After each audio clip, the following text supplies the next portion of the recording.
The 1997 Toyota Supra GT500 is a marvel of Japanese automotive engineering, symbolizing the peak of Toyota's prowess in the world of motorsports.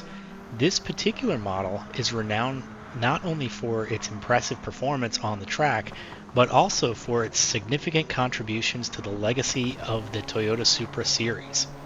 As part of the GT500 class in the All Japan Grand Touring Car Championship, known now as Super GT, the 1997 Supra GT500 stands as a testament to the ingenuity and competitive spirit that define Toyota's racing heritage. Briefly looking at Toyota in motorsports, the Supra's journey in motorsports began in the late 70s and early 80s with the Mark I and Mark II models.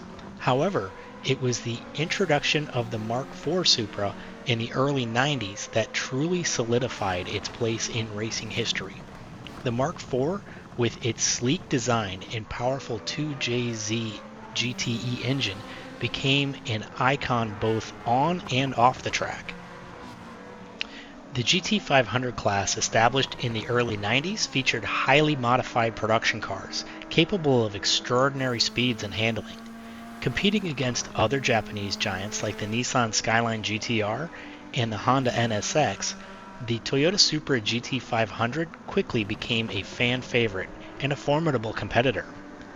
Although the Supra road car and the 2JZ engine are almost synonymous among fans, JGTC regulations allowed the manufacturers to use any engine in their car as long as it was part of the original manufacturer's range of engines. Instead of using the 2JZ, which was no longer cutting edge and used a cast iron block, the Toyota manufacturers opted to use the newly developed 2-liter turbocharged 3S GT engine from their Rally division. This made the car lighter than the Nissan GTRs and added agility and speed around the corners. The motor ended up producing 493 horsepower and 600 newton meters of torque, so the Supra had plenty of power despite losing 2 cylinders. In addition to the engine upgrades, the 97 Supra featured a bespoke aerodynamics package. The bodywork was extensively reworked to improve downforce and reduce drag, incorporating large front splitters, side skirts, and an imposing rear wing. These enhancements not only improved the car's stability at high speeds, but also gave it an aggressive and unmistakable appearance on the track. The 97 season of the JGTC was fiercely competitive, with the Supra GT500 showcasing its capabilities against rival manufacturers. The car's combination of raw power, aerodynamic efficiency, and superior handling made it a formidable opponent. Piloted by skilled drivers, the Supra consistently delivered strong performances, securing podium finishes and solidifying Toyota's reputation in the GT500 class. One of the standout performances came during the Fuji Speedway race, where the Supra demonstrated its exceptional speed and reliability. The car's ability to maintain high performance over extended periods, highlighted by the meticulous engineering and relentless testing that went into its development. The legacy of the 97 Supra GT500 extends beyond its on-track success.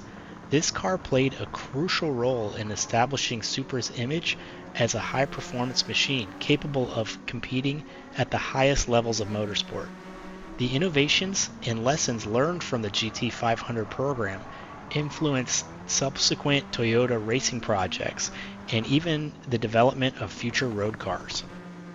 Enthusiasts and collectors today regard the 97 Supra GT500 as a symbol of a golden era in Japanese motorsport.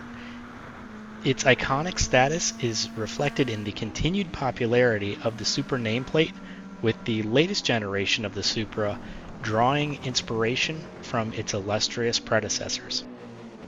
If you've made it this far, please subscribe to the channel so that you don't miss any future content, including the conclusion of these videos, which will involve the Nissan Skyline GTR. But let's go ahead and bring this thing over to Japan and see how it handles our test lab. Of the three JGTC cars, the Supra gets the worst fuel economy despite having a 4-cylinder engine. Maxed out with a medium turbo, the Supra ends up at 783.17 performance points, which puts it on the top of the three cars. The 3S GTE engine ends up producing 732 horsepower and 704 foot-pounds of torque. The car is a blast to drive, which is emphasized by the engine and turbo noises it creates. The Supra is probably the most agile of the three, but it can get out of control if you're not careful. The weight of the car is 2,535 pounds, which is just like the NSX, but 52% of that is on the nose of the car instead of in the back end. The tire wear, despite this, was exactly the same as the NSX, with about 5% wear to the front and 20% to the rear. The biggest change came in the fuel economy, which dropped to 5 laps in our test lap, but the car only managed 3.5 laps on the 8-lap GT3 event, which caused us some issues during the race. I did end up running out of fuel and limped the car back to the pit stop, but then the second half I ended up using a different fuel map in order to extend the range of the car in order to finish up the race. With this car coming in at 300,000 more than the NSX, I would probably lean you more towards getting the NSX over this car. We ended up crossing the line at 1 minute 52 seconds 0.595, which is about half a second faster than the NSX, but you're going to lose that time in the pit anyway. Make sure to tune in next week for part 3, and we'll take a look at the Nissan GTR. Thank you so much for watching. We'll catch you in the next one.